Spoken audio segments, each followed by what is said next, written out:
I'm joined by Malloree, who has been working at Abe's Garden for a long time, and we're showing a different side of the senior living community, and I'm really excited for you guys to hear this. Malloree, how are you? I'm good. How are you? Good. Thank you for being here. Of course. So tell everyone how long you've been working in this field and kind of how you got into it, your story. Yeah. So I've been working at Abe's Garden for 8 years. It was really my first job out of college, so I've been here since I graduated. But I grew up really close with my grandparents. I was lucky enough to spend time with them on the weekends, get dinner during the week. They'd come to all my games, very supportive. And I would even hang out with their friends as well from church. They all watched me grow up. So really comfortable with this population, but I didn't know if I could handle it emotionally. And my grandpa and I were especially close, and he died while I was in college. So pretty unexpectedly. But I ended up choosing social work. I knew I wanted to help people, but wasn't sure if I could handle it. And so I did my internships with older adults and really enjoyed it. And I've been here ever since. So you mentioned that you weren't sure if you were going to be able to handle it emotionally. Mm-hmm. When did that change? And you were like, I have to do this. I think it was just worth it. I think I just decided that it feels so natural. I knew that this is what I wanted to do. In some ways, I think it was a way to honor my grandpa. But it just felt very natural. And I worked really hard in school. I worked hard to make good grades, but I feel like I have a really high emotional intelligence. And so it was really a gift to finally find a field where I could use that and social skills and just have fun. And you say that there was part of that with your grandpa that inspired that. Do you feel like when you're doing your job in your day-to-day life, are you thinking of him and the things that would help him or would have, or things that you wish you could have done with him that allows you to do what you do so well? Yeah, I think there's so much that I wish I could ask him, knowing what I know now, the songs that we've learned or the stories I've heard, what his life was like early on. I was only 18 or 19 when he passed, and so I've grown so much and learned so much from the people here that I wish I could share as well. I think he would love to have seen me here and met everyone that I care so much about. But I do feel like I honor his legacy, and I've even met people here that actually knew him. So that was really special. Was that a moment where you're like, this is where I'm meant to be, this is what I'm meant to be doing, when that happened? Yeah, I think it was probably my second year here. And my grandpa was from West Tennessee, like 2 hours from here in the middle of nowhere. So it doesn't make any sense. But I realized that they played football together, found an old yearbook, and the whole first page was from this residence. So they ended up being best friends. Wow. It was such a small world, but yeah, I was able to learn some stories that I hadn't heard about my grandpa from someone that had late stage Alzheimer's and happened to remember who he was. Was that because you also work very closely? You've brought a program to Abe's Garden that helps Alzheimer's within the community outside of this building. You see firsthand what that looks like. And then you have this moment with someone where one of their memories that they're having in the late stage is of your grandfather. What did that feel like?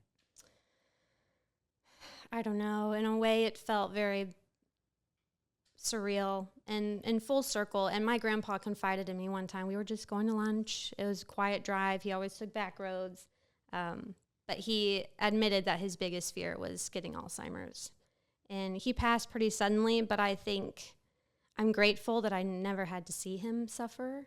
I'm grateful that he didn't have to go through that. But in some ways, I think that it's almost like paying it forward, I guess. I know that he would have been well taken care of. Yeah, I guess that makes sense.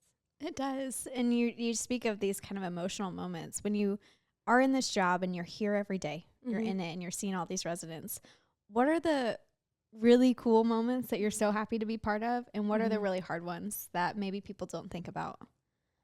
Yeah.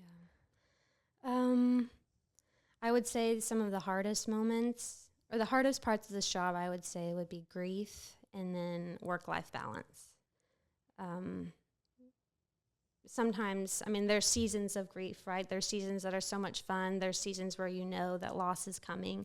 And there's moments where it's so unexpected and it kind of catches the whole community off guard. So just finding different ways to cope, noticing the warning signs in myself when you can feel that burnout coming, or, I'm always looking for different ways to work on that in myself.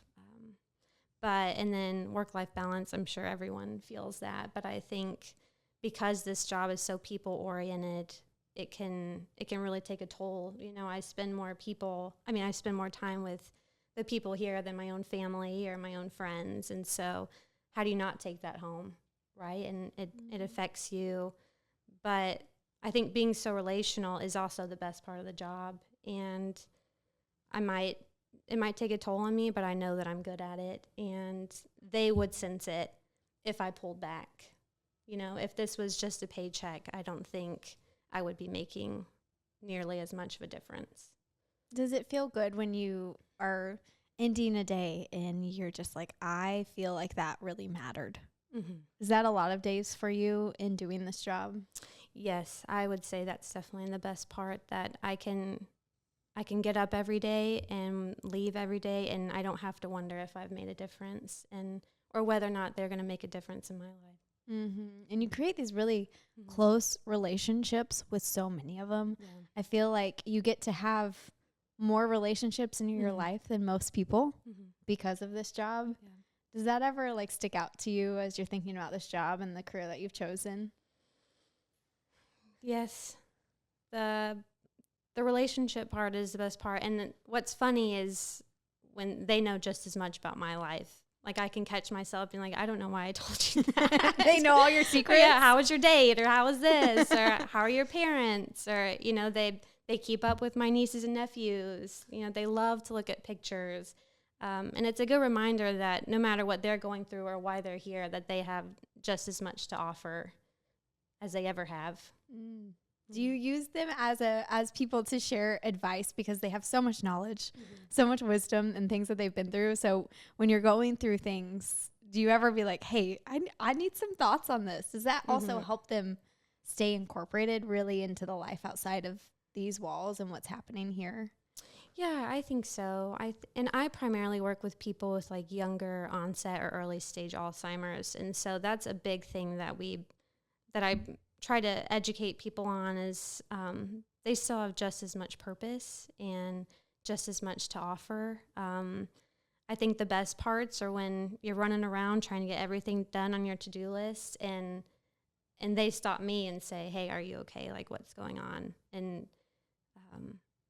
there's still that emotional human connection where they can tell if I'm having a bad day, and there's grace.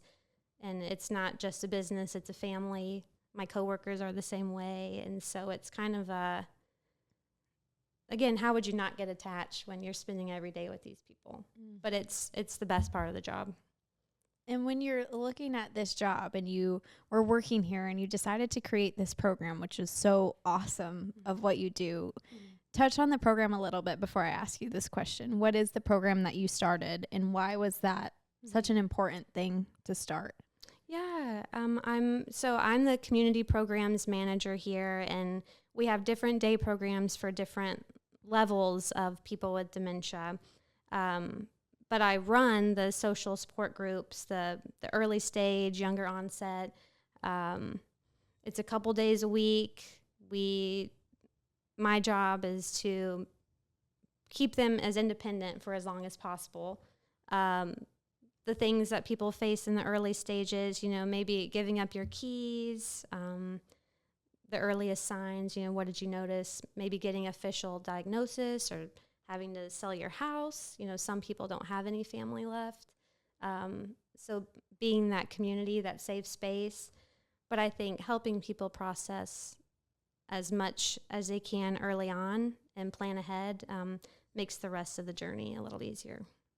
And did you see this need for this as you were working in Abe's Garden? Why did you feel it was so important for this type of program to exist? Well, I had a mentor that used to work here. We met here, and she left to go back to school, but she was here and kind of got it off the ground. It started as a grant-based program, and they were like, it seems like we can't find anything else for people with early stage Alzheimer's and dementia. Let's see if the need is out there. Let's just try and get it off the ground. And it went for a year, grant-based, and everyone wanted to stay on. It was full, and that was probably back in 2018, and it's still going strong. It survived. I did it all online during COVID. We went around and taught everyone how to use their computers, and we started a support group for the families who are now full-time caregivers at home during a pandemic. And it's definitely something that I'm very, very proud to be a part of. I feel like you're the one person that would have this knowledge to answer this in the space of dementia, Alzheimer's. Mm-hmm. What's something misunderstood that we maybe quite not see? Maybe family members don't quite understand or know when this is starting to happen. What is that you're witnessing and be like, dang, I wish I could communicate this to people to make whether the process easier or understanding what's happening to their loved one better across the board? This is kind of be open-ended, whichever direction you want to go. But I feel like you're someone who has seen just about everything, and you can speak to stuff that we might not understand. Yeah. That's a good question.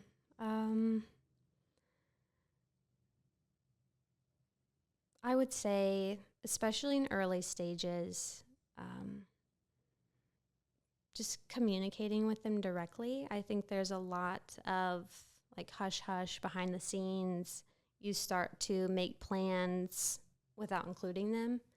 And I know that's not going to apply to people in later stages. I know that usually. But as much as they can be a part of, I think it's important. And then a lot of things that I hear is just let me try. You know, you don't have to do everything for me. If I can do it, let me do it. And if you know that I can't, let me try. Or pointing out every time I repeat myself. And a lot of that is just education. Like, and so I'll educate my group members too. It's like, why don't you say like, you can stop me if I've told you this, or let me know if I've said this already, but you have to be prepared for the answer. So just little things that can be really triggering for people. But I think just helping them be as independent as possible. You also see so many of this. What are some signs of Alzheimer's or dementia that maybe we don't know about? Because the memory loss is the one that people most recognize. Is there other things that people should be looking out for? Yes. Let me see. It's so different for everyone. I think that's one thing that's challenging too. I could put 100 people with the same exact diagnosis, and it's going to be different for everyone, which is another thing that's hard to grasp. But for some people, it might be speech. For some people, it's word recall, or maybe their thoughts are totally fine, but you'll notice that putting it to paper, what they're thinking, is hard, or just certain decisions they make. I would say the most recent person I talked to said that he probably noticed signs in his 40s, but didn't notice it in himself. And so I think that's hard to come to terms with. But it was just little things like maybe getting lost and not wanting to admit it. You know, there's a lot that people can hide, but not with malicious intent, just to be protective, or they're scared. Yeah.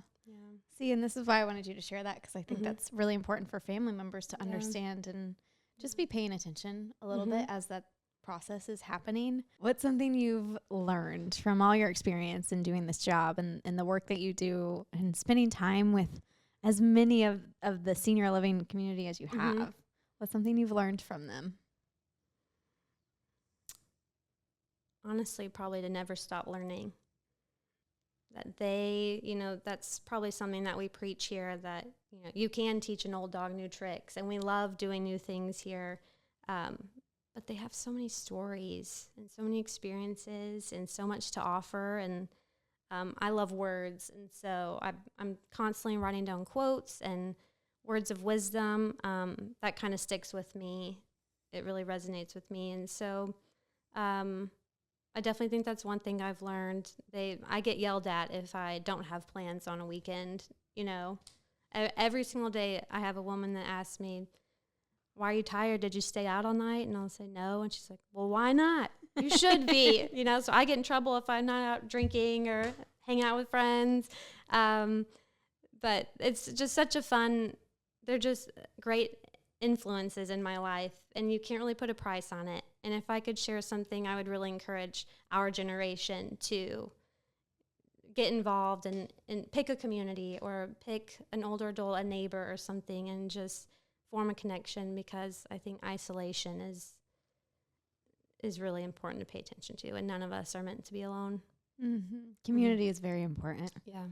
Well, Malloree, we're about to wrap up. Is there any last things that we didn't get to, something you might want to share that is so important or on your heart? And you can totally say no and we hit it all, but I just wanted to make sure. Yeah, I think I do feel like you have to be called to this field. So for those that are empaths and just sweet and kind and called to this field, just being mindful of the signs of burnout. I'm always grateful to be here, but we do have to take care of ourselves, and whether it's a hobby or trips or however you choose to take care of yourself, just encouraging people that, you know, I feel like we lose a lot of people that were born to do this because it gets so overwhelming so fast. And so just being protective of your heart and your mind, and loving people and figuring out how to take care of yourself in the process. Thank you so much, Malloree, for being here and hanging out and sharing all your story. You're welcome. Thanks for having me.